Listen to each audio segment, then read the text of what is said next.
Welcome to another episode of Working the Word. And in today's episode, we want to get up close and personal as we think about stories. The stories we tell, the stories of people in the Bible that have been told for them. It's not something we like to do, talk about ourselves. Particularly in our culture, there's this kind of stigma about, if you talk too much about yourself, you think a little too highly of yourself, perhaps. But stories are really crucial in both helping us understand who we are and shaping, that identity. That it's not just, understanding our past and where we came from, but even the stories we tell ourselves about ourselves shape who we are becoming. And so, really diving into these stories is important, and kind of looking at them from a few different angles, not just sort of a very flat 2D reading, can be really tempting sometimes. It's not, well, he did this and he did that, and very flat, but why did he do that? What was the story that he was telling himself? What did he believe about himself that led him to go down this particular course of action? And I think once we start being curious about, even just people in the Bible and say the rich young ruler, asking, what stories shaped his life? What did he believe about himself? What led him to make that decision? What was he reflecting on afterwards? We can be a little bit more, we can see ourselves in the story. And if we can approach these Bible characters, for example, in a way that we can understand and see ourselves in that story, we're going to be less judgmental about the mistakes they made because we can kind of understand them more as humans.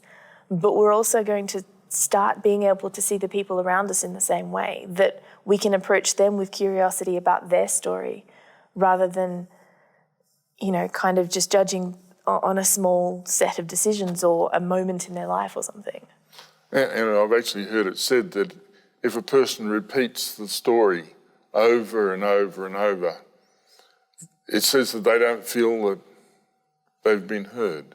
And I think there's a few layers to that, in that, yes, needing to feel heard is absolutely critical, but sometimes we have to tell the story over to hear it ourselves, every bit as much to be heard, in that every time we tell it,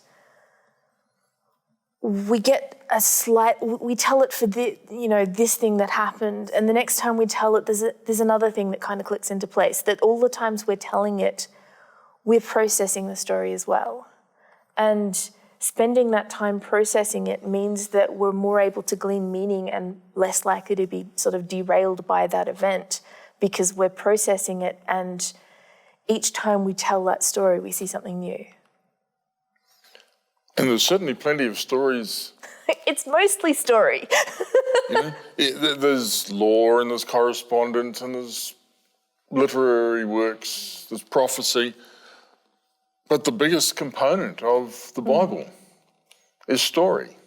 And even within that, yes, in terms of literary types, there's a lot of stories in the Bible, but at the same time, all of the law, all of the poetry, all of the prophecy, all of it goes together in a bigger story as well. So we have what they call a meta-narrative, the big story that all of these little stories fit within. And understanding that the big story influences significantly which of the little stories get included and what of those little stories is included. That, in each time a story is told, there is a purpose for this story being here. It's not just, I went down to the shops and the thing happened, so, there's a specific purpose that these stories are included. And we ought to be listening for that purpose. It's here for a reason. It's here so that we can be encouraged. So the stories that we're going to read here are not just the stories of good people doing all the right things. Which I actually think is a really interesting aspect, in that, if I was going to tell my story, I would tend to highlight the good stuff and sort of minimize or skip out the dodgy stuff. The times I messed up, yes, my brain remembers all of those, but in terms of the way I tell my story and I want you to understand me, I'm much more likely to focus on all the good things. And hesitate to say, well, Yesterday I connected my inverter to a battery back to front and got a nice big flash of light. That's embarrassing. I mean, there is comedic value, but at the same time, it's almost a flip in terms of the stories we tell ourselves, in that the way we define ourselves is so often based on all the negative things that we think about ourselves, or the times we stuffed up. That's the stories we tell ourselves over and over. And perhaps the Bible character to start with is one who did tell himself this kind of stories. But when we think about the story of Moses, a man who said to God, I can't do it. I can't speak. Send somebody else. A man whose self-talk was certainly not positive and encouraging. You wouldn't want Moses as an inspirational speaker, really. Not early Moses, at least. And when you're in the wilderness like that, he doesn't have a lot of reference points, because a lot of these stories are kind of landmarks in our lives. Like this story and this story and this story are significant. And at this point, he's kind of, family life is kind of complicated at best. He's basically had to leave everything he's known, everyone he knows. He's in the desert looking after sheep. But his early family life was complicated. His confidence is not an all-time high here. And I find it interesting that so often God comes and finds us when we're not at our high. We would tend to go, I'm feeling great, I'm ready to serve. And that tends to not be when God shows up to us. Yeah, I'm ready for God to arrive. Yes. But God doesn't typically arrive when we're ready. Otherwise, he would never arrive. And I think there's also the aspect of needing to be vulnerable around God. When we're able to be vulnerable, that's when God can do something. Whether it's vulnerable in a good way, vulnerable in a less productive way, it gives God something to work with, that we're not trying to do it all ourselves, and that, we can be showing the goodness of God even when we're not enough. So Moses comes into a particular time and place. His people are slaves. They're very fertile and are having lots of children, which is upsetting the host country. And so his mother, in order to preserve him, has to actually throw him in a basket in a river. And I mean, just pausing there for a minute, what is it like to do that? To have a child and to put it in a basket, put it on a river, not knowing where it's going to go, if the kid's going to, yes, it's a chance at living, but as, relating to that as a human, that's heavy. And for the God hand to be there, that within a day or two you actually have it back in your care. It's seeing the hand of God there, and then growing up in the court of Pharaoh, learning the skills of leadership. And then, because of some choices you've made to do the right thing, finding yourself on the run out in the wilderness, looking after, of all things, sheep. Which aren't known for their intelligence so much. Or following instructions, or going where you want them to go. And maybe it was preparation in leadership, preparation in herding a flock of sheep. And it wasn't till later that I wonder if he could look back and say, well, all of that was preparing me for the role that God had in mind for me. And particularly if you're looking at this, if you're in the middle of the wilderness, you can't see this bigger picture. But when you're kind of much later on, you're able to look back and go, I kind of see how God was weaving that. It didn't make sense at the time. And this can also be an unhelpful thing, that when we approach people who are in pain or grieving, sometimes we're too quick to try and weave that narrative that God must have some plan. And, if somebody has just lost a child, telling them that God must have a plan for this, It's not very kind. Is not at all kind. And so, there are layers of how we approach this, but being able to look back in your own story and start seeing some of the ways that God has been weaving, preparing you for something, can give you a little bit more confidence to face the trials that you're in at the moment.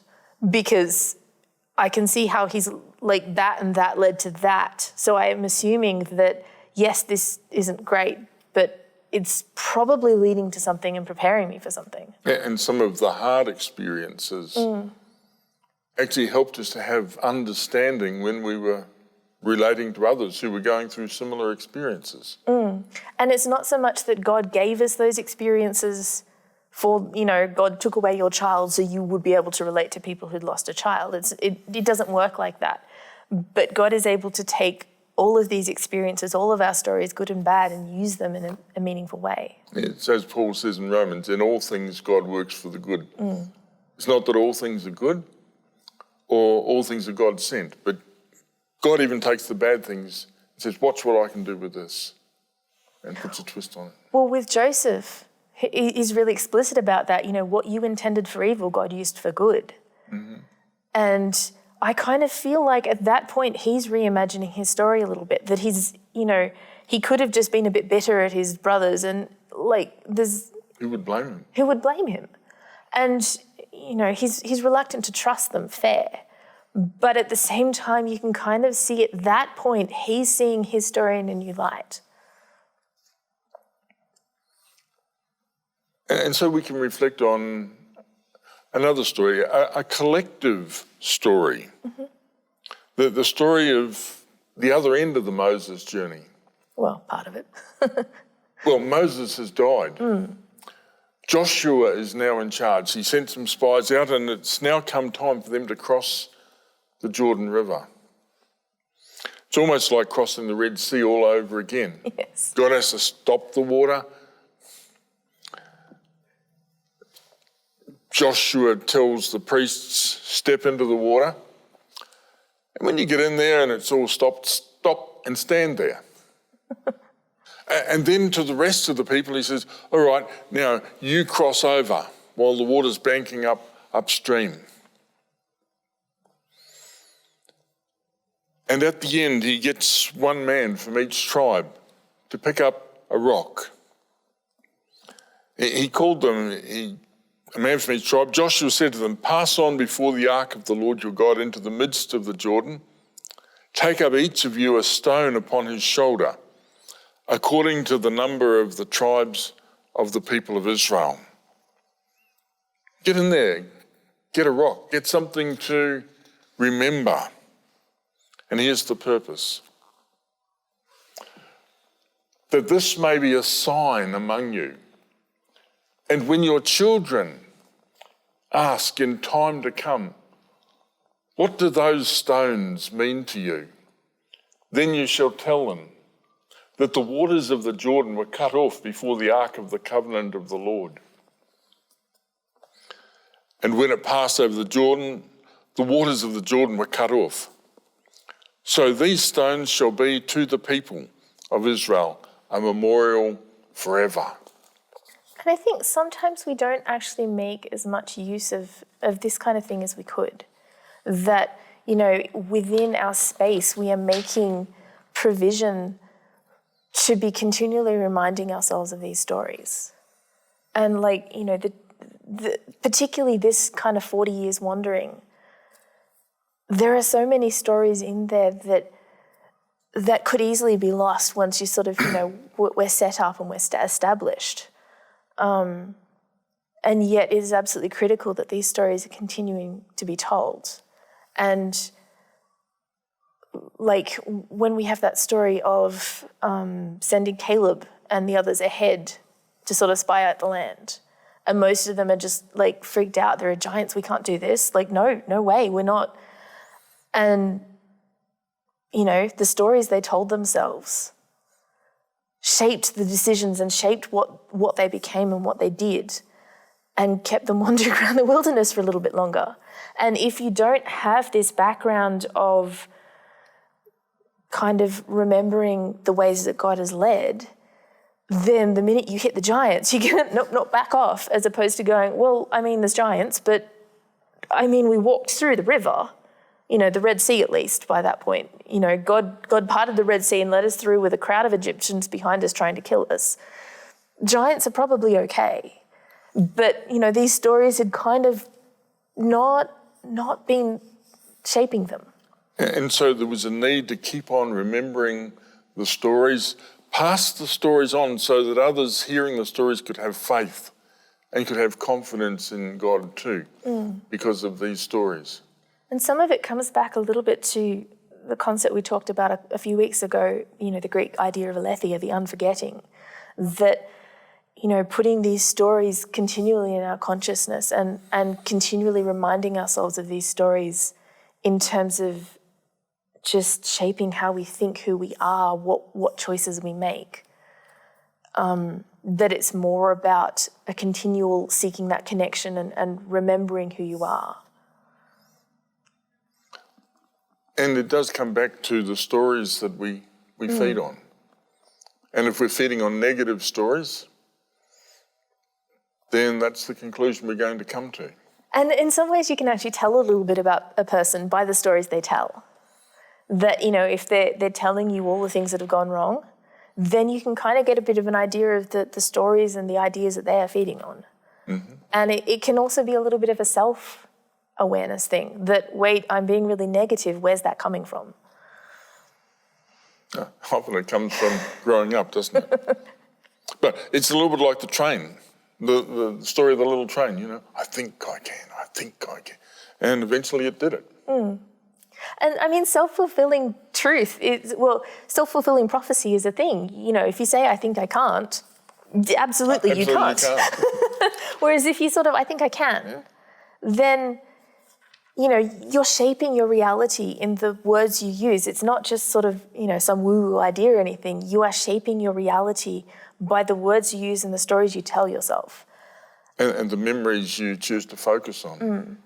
But even not so much just the memories, how you understand and frame those memories. There are plenty of kids who go through life believing that, their parents getting a divorce was their fault. And it's not until later where they can really unpack and go through that they realise it wasn't my fault, I'm not a bad person, I didn't destroy my parents' marriage kind of thing. That sometimes we have to go through with new eyes and learn to reframe. And I think one of the things that the Bible calls us to do a lot is asking us to reframe our stories within God's story, to see through his eyes. And maybe even the story of Elijah, where God comes to him, he's had this enormously great victory, then run off into an enormous depression, and God comes and says, what are you doing here, Elijah? And asks him to reframe what's happening. And Jesus does it a lot. Somebody will ask him a question. He doesn't answer the question. He gets them to answer the question and makes them think through it. And I think that's one of the things that God calls us to do a lot within the Bible and within the characters that we see there, is to ask themselves to see their journey through his eyes and see themselves as his people. And to see what he can do. Isaiah is a different kind of story. Yes. And in Isaiah chapter 6, Isaiah just rehearses a story that was fundamental to who he was. And stories are all about who we are. He was in the temple, he says, in the year that King Uzziah died. It's locked into his mind. It was the year King Uzziah died. And I saw the Lord sitting on a throne, high and lifted up, and the train filled his temple. And I said, woe is me, for I am lost. I'm a man of unclean lips. I dwell in the midst of a people of unclean lips. It's almost like he hadn't had that negative thought until he came to see God. And I think one of these things, we often perceive this more as God judging us. But I think it's a little bit more like if I stand next to a really tall person, I feel short. It's not that that I am inherently short, that there's anything wrong. It's just next to a really tall person, I'm really aware of not being that tall. And I think that's, when you come into the presence of God like this, you become aware of the ways that you are not. But it's not designed to bring guilt or shame. It's designed to draw you closer, like, I am not like that, but I want to be more like that. And you can kind of see, I'm a man of unclean lips. There's almost an inherent call for cleanliness in there. Like, I am a man of unclean lips, but I want them to be clean. Is that possible? And the angel shows up along with the Lord. And one of them flies to him with a burning coal of all things in his hands. I'm thinking Isaiah is glad this was just not quite reality. And he says, he touched my mouth and said, behold, this has touched your lips. Your guilt is taken away. Your sin is atoned for. And then he hears a voice from God saying, whom shall I send and who will go for me? And Isaiah says, then I said, here am I, send me. And I feel like this is one of those pivotal transformational moments that you've got a lot of characters who have one, but this is that moment that they look back to and remember why they're here, why they're doing this. And there's quite a few characters in the Bible that actually have that here am I moment. Mm-hmm. It actually come to Paul a bit later, and it's the beginning of every letter that he writes. And it'd be an interesting thing to actually study a little bit, but, the characters coming to the point of, here I am, send me, kind of indicates that this is one of those pivotal moments. Where Isaiah expresses a willingness to go where God is opening the way. And we do have other characters who had unwillingness. Yes. And the classic example that comes to mind is Jonah. And when God said, I want you to go to Nineveh, it wasn't a, here am I, Lord, send me. It was I'll be right back, ducks out the bathroom window kind of scenario. Mm-hmm. And yet God was still able to work with him. And you've got this God who's able to work with humans in all shapes and sizes of willingness and unwillingness. Now, what Jonah looked like and smelt like when he got to Nineveh, he could have been... It would have been attention-getting. And God used the experience of that story. And I wonder if it actually gave him something to talk about. I wonder if he was able to be authentic and say, God told me to come here and I didn't want to come. And I tried to run away from God, but you can't do that. My suspicion is initially he didn't. I think he was still trying to stick to the party line, because when he comes out and is sort of sitting up like, okay, waiting for God's destruction to come, it kind of... Today. It seems like he hasn't really personally engaged and he hasn't fully entered into that space that God's creating here.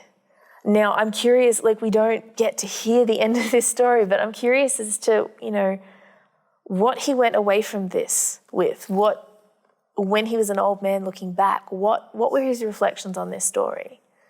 And the fact that he's actually recorded the negative part of the story.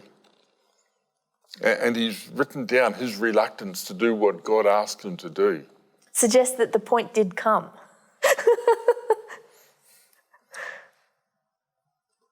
And it's intriguing, the lessons that stick with us the longest are sometimes the ones that were the most painful when we got them. And I think there's multiple elements in that, yes, they're naturally going to be the stories our brain remembers, but they're also probably the stories that we have the most to process and get from. Mm-hmm. And I think particularly sometimes having a second person, like even a counselor, that you can be kind of just processing some of this stuff, that going through the painful memories and going, okay, this is, I'm feeling this as a negative, but talking it through and trying to understand it. Sometimes we need a second person for that. And I feel like some of these stories are written down kind of as I went through this and I've processed it and I've learned something and I want you to understand what I learned as I was going. And when we're honest and vulnerable like that, often it's what's most helpful. I remember after I'd had a protracted bout of depression and had got help, I was at some meetings and I talked about what had happened and where we'd got the help. And suddenly it became okay to talk about it. And others who were experiencing the same thing and had not yet sought help, and I have to admit, it took me 2 years after I knew I had a problem before I put my hand up and said, I need help. Suddenly they were able to talk about it because I was able to talk about my story. And there is a deep richness that comes from being able to use that vulnerability as a connection point. Like, these are the how we understand and define ourselves, but it's also how we connect and we create intimacy, in that there is this experience that is deeply meaningful to me, and in being able to share and communicate that and have somebody who has an experience similar enough that, a connection can be made, there's some really, really deep, meaningful things that come from that.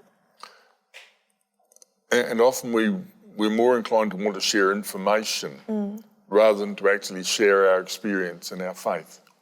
Or even share specific targeted parts of the stories that make it sound good. Sanitized. Which sometimes kind of gives you the slightly icky feeling. If the page has testimonials and they seem to be trying just a little bit too hard, it kind of almost flips the reliability.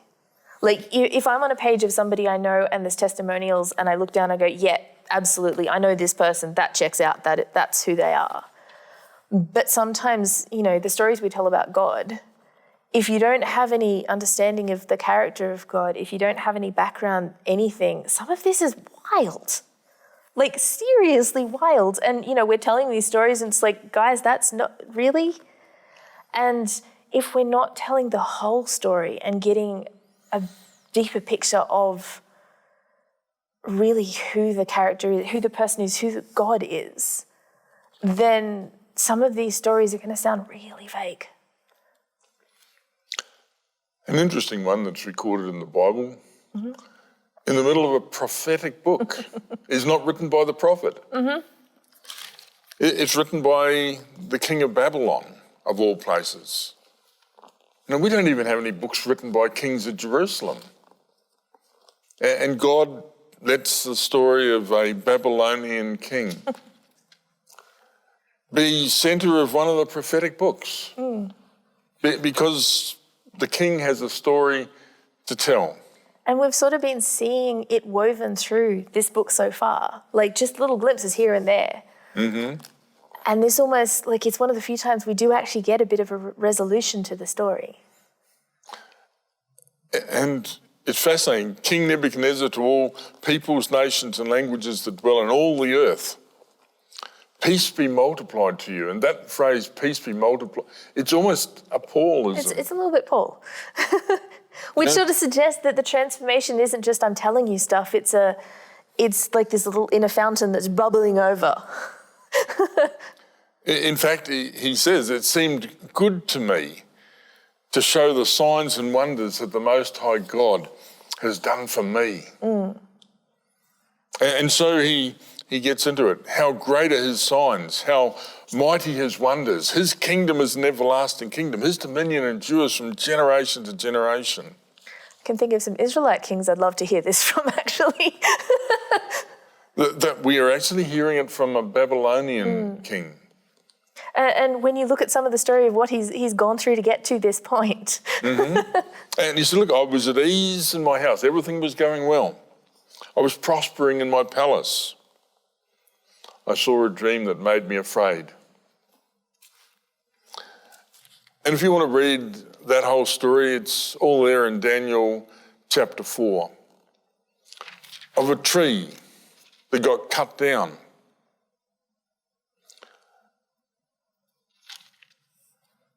And And the king wanted to know what it all meant. So he went to his wise counselors and said, please tell me, what does this dream mean? Mm-hmm. And they either didn't know or they did know and they said, no, this is not what the king wants to hear. I feel there is too much of a risk of my body and my head being separated if he finds out the truth here. Mm-hmm. But there was one, Daniel, who was willing to say, King, I wish that this dream was about someone else. But it's about you. You're going to go stark crazy for 7 years. You're going to eat grass with the beasts of the field. And after that, the king had another year of opportunity to get his act together. And God was patient with people. The dream was to turn his life around. But instead he looks at the city that he's built and he says, isn't this great Babylon that I have built by my mighty power for the glory of my majesty? Again, it kind of comes back to the stories we're telling ourselves, that he couldn't accept this new idea that, something needed to change and he needed to explore. He was too attached to the other story he was telling himself, and maybe even the lies he was telling himself. That sometimes we become attached to those lies and we're a little bit reluctant to engage in any of this stuff that God is calling us to think about because it's uncomfortable.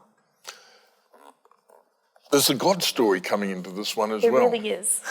Because at the end of this story, Nebuchadnezzar has known about the God of heaven for 37 years. That's how long Daniel has been in captivity in Babylon, working in his court, studying in his university. And absolutely not hiding. He wouldn't eat the king's food, but he was smarter than all the rest. He could tell the king what he had dreamed at night. 3 of his mates got thrown in the fiery furnace, and the king had to admit that the one who let them out was like a son of the gods. So he's had opportunity after opportunity after opportunity to know. And sometimes it takes falling off, hitting rock bottom, whatever it is, to be able to challenge those stories. Because while we can kind of keep going with the stories we have, often we will try to, even if it's not healthy. So Nebuchadnezzar has his 7 years of grass in the field diet. And then he lifts up his eyes to heaven. His sanity is restored. And he finishes this chapter. Now I, Nebuchadnezzar, praise and extol the King of heaven. For all his works are right, his ways are just. Those who walk in pride, he's able to humble. And you can very much see in this, he's telling his story. Mm-hmm. Yes, he's telling God's story as well, but he's telling his story. And you can kind of tell there's a level of personal engagement here. It's not just, a begrudging, okay, fine, he's the right God, you were right, I was wrong. There's an abundance in and it. He's now engaged with this God. It's a relational, it's not just kind of a press release. But something has clicked. Sadly, his grandson, Belshazzar, didn't learn the lesson and repeated the same errors. And I think, part of this is possibly something to do with us needing to be really intentional about continuing to tell those stories, because otherwise every new generation is going to have to make all the mistakes for themselves. Yeah, it's been said a wise person learns from the mistakes of other people. Jumping into the New Testament, and look, we're just taking a selection of stories. We could talk about Esther and Ruth, and probably we should, because Esther's one that's got God's fingerprints all over it. God's name's not mentioned, but his hand ruling and overruling is clearly there. Or even Ruth, you've got, this foreigner who is essentially not welcome, being made welcome and being transformed by her relationship with a godly woman, and by extension with God, that her story, there's some really interesting transformation in there as well. And interesting picture of God in there, coming out of the story, that just because you're not part of one faith doesn't mean to say that God has no interest in you. Or even just, there can be a tendency to, like, the people who are like me, these are the good people, these are the ones that I can trust, these are the ones who are safe to be around, they're competent with, seeing the people around us like us, which by default says that anybody else who's not like me in whatever way you're looking at, is suspect, is dangerous, is less trustworthy. And I think, particularly in the Old Testament, sometimes they fell into that. And in 2020... we haven't come so far. We haven't come that far. There's room there. And stories lead us to ask these questions and to explore these things. And I think one of the good, Jesus used stories a lot in teaching, and he was able to very much give people the opportunity to kind of chew on it and to get what they needed to from the story, but maybe later on they would get something else from the story. Mm-hmm. And one of Jesus' disciples didn't write his own story down, but all four Gospels have much to say about this man with the mouth. He's probably one of the ones that we most get the most information on his journey all the way through. Like, a lot of characters, we kind of see a snippet of their life, whereas Peter, we kind of see a little bit of him completely before we see him starting to grow in understanding through, the time of Jesus' ministry. We see an absolute transformation around about the resurrection, and then for the rest of the life, you can see how that transformation has informed everything he is doing and the way he understands the world and himself. That our past informs our future. And just looking at some of his stories, I went through just, some of what the Gospels, and this is mostly Matthew, but that's because Mark and Luke and John repeat almost word for word.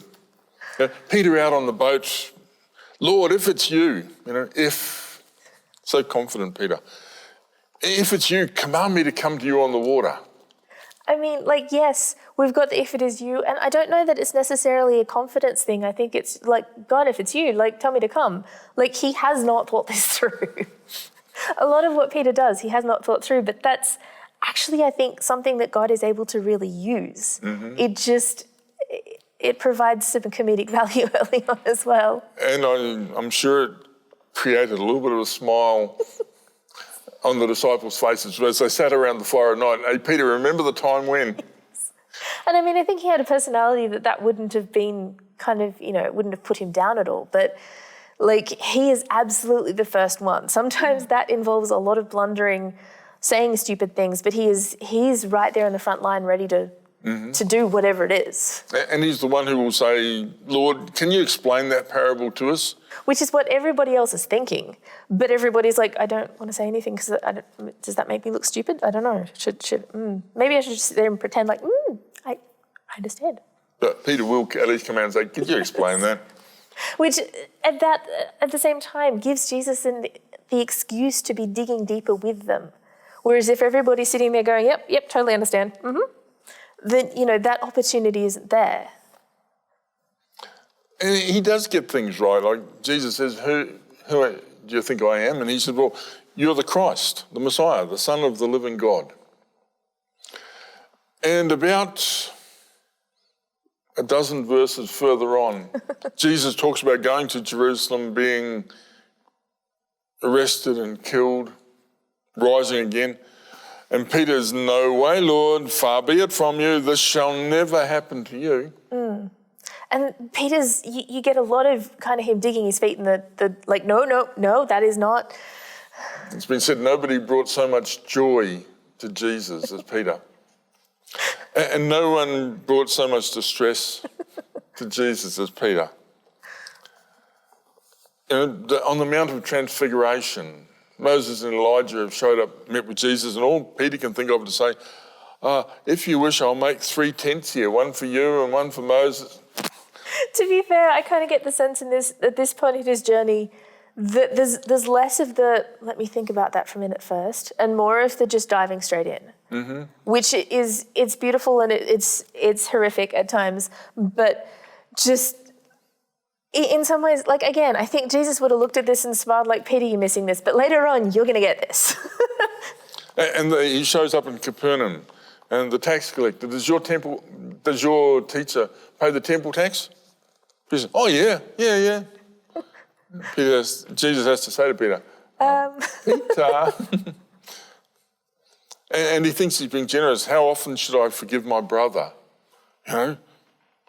7 times? 7 times is pretty generous. Oh, it's much more than the rabbis would have given you.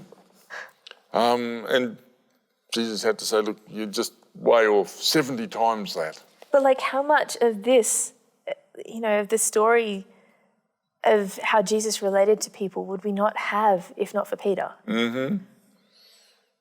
And then we've left everything and followed you. What's going to be there in it for us? I think there's also in here a moment of clarity. Mm-hmm. Like they've been through a lot together and, we've left everything and followed you. There's nothing to go back to. Like this is the point at which they realize even if I did kind of want out, I've thrown everything into this. There's nothing left. Mm-hmm. Like this is all I've got. And at this point, he is quite confident. Though they, them disciples, all the other people, though they all fall away because of you, I will never fall away. Even if I must die with you, I will not deny you. I have a feeling those words were ringing in his ear for a few days after that at least. And then in the upper room, you will never wash my feet. And I feel like, that Jesus has the opportunity to kind of like meet him where he's at and work with him because he is being absolutely open about where he's at. And like, I wonder if there was a little bit of a tinge where Jesus like, yeah, you're gonna, but, well, Look, Jesus did say, you're all going to walk away. No way, Lord. And like, actually, yes, you particularly. That even despite all of this, despite knowing how much Peter put his foot in his mouth so much, that Jesus loved him and worked with him as he was, rather than just kind of like, you'll get there someday. And so we have that night. We have that night. Jesus is being tried. Peter's out in the courtyard keeping warm. And someone comes up and says, you were with Jesus from Galilee. I don't know what you mean.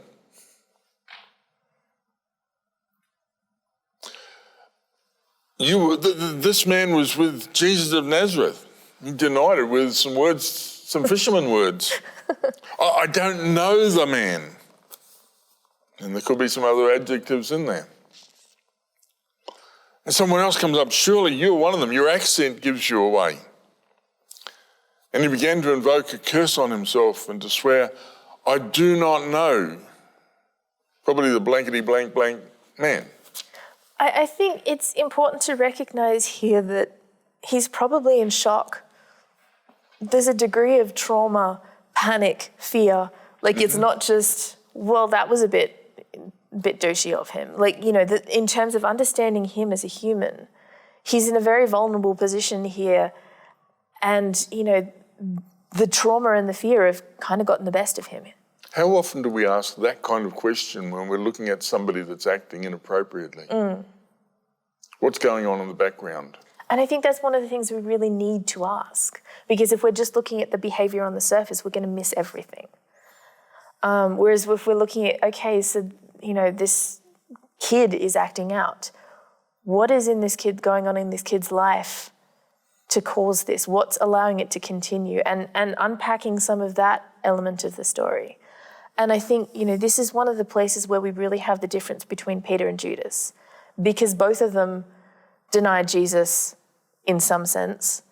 And while I think this would have haunted Peter at least for the 2 or 3 days, just nightmare, until where we'll get to in a minute, his story was framed in such a way that he didn't understand this yet, but he still had a story. Whereas Judas had clung a little bit too much to this is the way it's got to be, and he's not doing it, so I'll kind of hurry it along a little bit.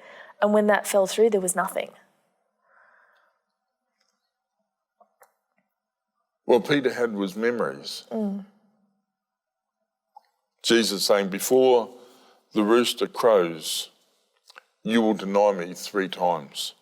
I almost wonder if that is actually some of the assurance, in that, yes, he's done this, kind of feeling like he can never be forgiven, but at the same time, remembering back to Jesus saying, and realizing that Jesus knew this was going to happen, and that Jesus still loved him at that point. I wonder if there was just that little element of, yes, it makes it feel so much worse because he's betrayed someone he deeply, deeply loves. But at the same time, it's somebody who still loved him even though he knew this. And he was able to go out and actually release it, to cry, and to admit that that's what he did. And we don't have a lot of examples in the Bible of explicit displays of emotion like that. But he certainly had it. He was certainly on the scene the day of the resurrection. He was very quick to go to the tomb when Mary came and said he's not there. And then up at the lake. There's a little tidbit from John. The end of John's Gospel, John records a conversation where Jesus 3 times says to Peter, Simon, son of John, do you love me? The fact that he had acted in weakness doesn't mean that he hadn't loved. And Jesus indicates to us that God understands human weakness. And I think every bit as much as, Jesus coming back and being resurrected and woohoo, I think this is really key for Peter, because it's not just Jesus is back. He's actually understanding what it feels like to be restored. But he's still got some grief because Jesus has asked him 3 times, do you love me? He said, Lord, you know everything. You know that I love you. And then he heard Jesus say, you're no use to me. No. He actually gave him a role. And I think some of the grief was that he felt like he needed to earn it back, and Jesus was giving him the opportunity to kind of work through that, because he's made this massive mess up of things, and he's really, really conscious of that, and kind of is denying him at his darkest moment the kind of thing he can't forgive. Is that too far for love?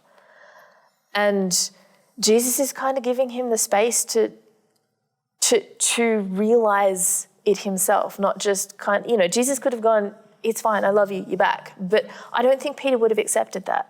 I think he still would have kind of been feeling the guilt and the feelings. He had to work through the grief. But there was that you still have a place. I'm so glad John included that story. And I think that was really, really pivotal in Peter's transformation. Yes, you've got the resurrection, but this story here, this is where everything changed for Peter. Well, Peter has messed up massively. He's had to repent. He is the most experienced person in the world when it comes to knowing what repentance is. Yes. And we fast forward to the day of Pentecost, and there are a whole lot of people in Jerusalem who were involved in Jesus being crucified, who need also to repent. And because of his story and his understanding, he's actually able to reach out to them in a way that genuinely believes, you guys can come in too. If God can forgive me for what I did. And there must have been people in that crowd who knew his story. I mean, it's Peter. And so he can say to them when they are feeling pricked in their hearts, what have we done? And he can say to them, repent and be baptized, every one of you, in the name of Jesus Christ, for the forgiveness of your sins. And I find it interesting, we've got, in this verse and the next one and a lot of the verses, the name is something that he often speaks of, that name is something precious to him. Like, it was something he denied, it was restored to him, and that there is something deeply meaningful in that for him. And so when he's talking about this is with a lived experience, with a passion, with it's bubbling over. God has given him a very powerful story. And when he comes to talk to Cornelius, the words that he uses in his message there, to him, that's Jesus, all the prophets bear witness that everyone who believes in him receives forgiveness of sins through his name. And I kind of find it interesting watching his transformation, that you've got Peter who's pre-Jesus Peter, you've got with Jesus Peter, you've got this absolutely transformational moment. Suddenly he's boldly preaching to anybody and anywhere. And you can sort of see him start to realize, and, he's called to work with Cornelius, yes, but you can almost sort of see God, okay, you've got this, another step forward, and him beginning to actually understand what this really means. Like, it's something he's said, but he hasn't, there's been a cognitive disconnect that he's kind of known this stuff. And, if you asked him, yes, it's for everybody. Yes, sure. But it had to be challenged. Like, the unconscious part of that had to be challenged. And if he could be forgiven, anybody can be forgiven. And this is a growing understanding that he's getting, but he's getting it through engaging with his story. And there's another one with a similar story. Paul, the worst opponent that Christianity ever had, and its leading proponent, Yes. changed almost in a flash on the Damascus Road. But I think, in fact, he had a sermon that was preached by Stephen, Reverberating around his brain. going around his head. And now the dots have all joined up. And it's a story that he talks about. A lot. When he goes back to Jerusalem and the people are ready to riot, he gets up on the steps and he says, brothers, fathers, hear my defence. And seeing as he was talking in their language, they became quiet, they listened. He said, look, I'm a Jew. I was born in Tarsus in Cilicia. I was brought up in the city, educated at the feet of Dr. Gamaliel. So he's sort of establishing, this is who I am, this is where I come from. I was zealous, just like you are. I persecuted the way, and the way is another name for Christianity, to the death, binding and delivering both men and women. He goes on and talks about his story. He talks about meeting Jesus on the road to Damascus.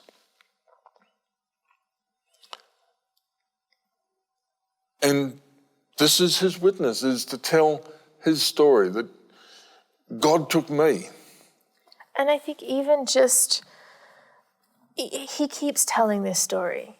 Like, in most of the letters, there's an element in there somewhere. But just that he keeps telling this story, that it was his, as Jesus reinstated Peter, that was his reinstatement. That it doesn't matter how far you've gone, it's not too far. He uses when he's on trial in Caesarea. I myself was convinced that I ought to do many things in opposing the name of Jesus of Nazareth. And I did so in Jerusalem. I not only locked up many of the saints after receiving authority, when they were put to death, I cast my vote against them. There's a degree of humility that's coming out here. That it's not just, it could be just guilt. It could really, really easily go that way. And often when we're convicted of something that, we really messed up, guilt or shame is our response. But this is not what he's doing. That he's taking an action to reduce rather than just sort of guilt. And he's telling the story going, look, I got it wrong. Hear my story and understand the story. It's not just, well, I'm getting it right now. Here's the better story. But he tells what happened to him, about the light from heaven, the voice that says, why are you resisting? Because he was. And me. It's not like them. It's a me thing. And that's a little bit, like that kind of really cements the... And this is formative for Paul also. If God can forgive him, who can't God forgive? And you see this woven through so many of his letters, that he will tell a couple of lines of his story at the minimum just to give context to what he's trying to teach and trying to explain to them, because this is something he's lived, he understands. And he can say, where you are now, I once was there. I'm not coming at this just sort of a great and mighty teacher telling you what to do. It's I've been there, I've come through it, I learned some things. I made some mistakes. But look, back when I was a Pharisee, if you think you've got reason for confidence in the flesh, I've got more. I was more devout than you. I was circumcised on the right day. I was of the people of Israel, the tribe of Benjamin. I was a Hebrew of the Hebrews. I tick all the boxes. Look, as to zeal, I was a persecutor of the church. As to righteous under the law, I was righteous. And in setting this foundation, he's actually also creating a space, a shared space that we all kind of understand each other with. It's... There's kind of a place where they can be vulnerable because he has been vulnerable first. That him being vulnerable like this is giving them permission to not like dig their heels in and try and save face. And he's not preaching a whole lot of theory. He's telling his story and what he found when he met Jesus. And while sometimes this can be manipulated, that's something that actually has a lot deeper power. Like it's not, I'm trying to tell you the right things. It's, I'm telling you the things that happened to me. Like it's not to say it's going to happen the same for you, but this is what happened to me. And when he goes to his letters, you know, the bulk of them have something like this at the beginning of them. Paul, called by the will of God to be an apostle of Jesus Christ. And I think some of this, you know, him having that reframing and God teaching him what it was like to see himself with grace, gave him that ability to see everyone else with grace. And so he became the preacher of grace because he had experienced so much grace. He didn't have to talk the theory, he told his story. And I think sometimes being able to look back at our own stories and see what God has been showing us a lot of gives us some clues as to the kind of stories we can tell. But it's not something that just sort of instinctively happens. It takes like looking back and reflecting, and Paul has clearly done a lot of that. And he's come to the point where he can see his story through heaven's eyes. And I think that's a journey that a lot of these people had to go on. Being able to trust that what God was telling them was legit, that it was going to come true, even just trusting that God still loved them when they're in exile, or, you know, being able, a lot of these stories, we talked about this a little bit in series 1, but Genesis essentially being the collection of stories that defined who they were as a nation and told them who they were and whose they were and what it looked like to be children of God. That being able to see their story through that lens and whose they were made all of the difference. And all of the characters we've looked at had stuff-ups, major stuff-ups. Yes. And yet heaven still had a place for them. Heaven was still interested in them. Heaven was seeing with different eyes. And I think sometimes us being called to see with different eyes, in that, you know, we're seeing a whole bunch of really imperfect people here. Like if we were compiling it, we'd probably do a best of the inspirational stories, But every person has a story, even the annoying ones, even the bad ones or the irritable ones or the ones who are different to me. Like being able to be curious about their story, you know, yes, telling our story is important, but being curious about their story before imposing ours gives us sort of connection points and gives us the opportunity to see them with God's eyes. And gives us understanding. And the truth is that we can't change the past. You know, yesterday is yesterday. But the past does have the opportunity to change us. And to shape the decisions we're making in the present about the future, to shape how we see ourselves, what we do as a result of how we see ourselves. That it's kind of really critical. If you're just taking this and not really processing how it works in your story and understanding your story, then you're not going to be able to have the conscious ability to see where God has had his fingerprints as you've been going, and to be able to start seeing the weaving of the direction it's taking. The truth is that we've got nothing to fear for our future unless we forget God's hand in our story and in history.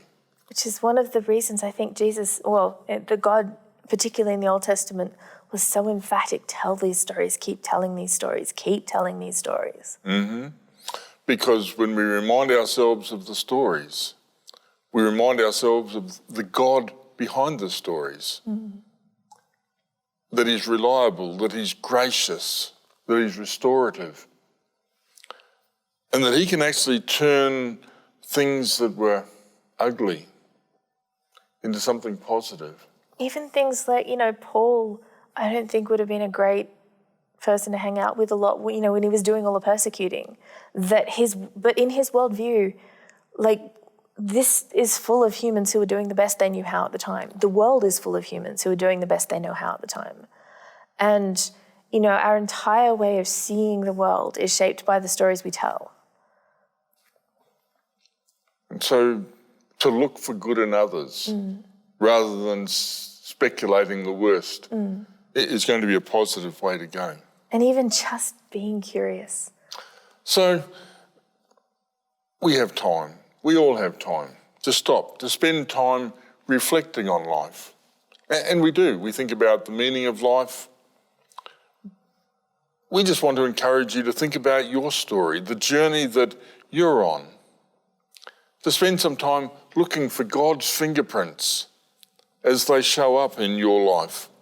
And I think there are multiple levels of this, that it can be yes, overall looking back, I see that thing that was so painful at the time, I kind of get it now. It led to this, which was so much greater. But I had to let go of that before, there's a macro version. But there's also, even at the end of each week, taking a few minutes to look back and go, where have I seen God this week? When, seeing somebody on the street, if we're just sitting waiting, instead of just people watching going, I wonder what God's doing in their life. And I wonder if God actually created a day each week where we could do just exactly that. Kind of be doing that reset and refocus and, bringing ourselves back to this kind of neutral place where we are in his story and we're able to see all the layers that are being weaved. The bigger picture. And not just the little spot that we're in. Yes. Try that this week. Have some gratitude for the things that are good. Some reflection for the things that have been challenging. And through it all, look for God's hand. God bless you, and we look forward to seeing you again next week in Working the Word.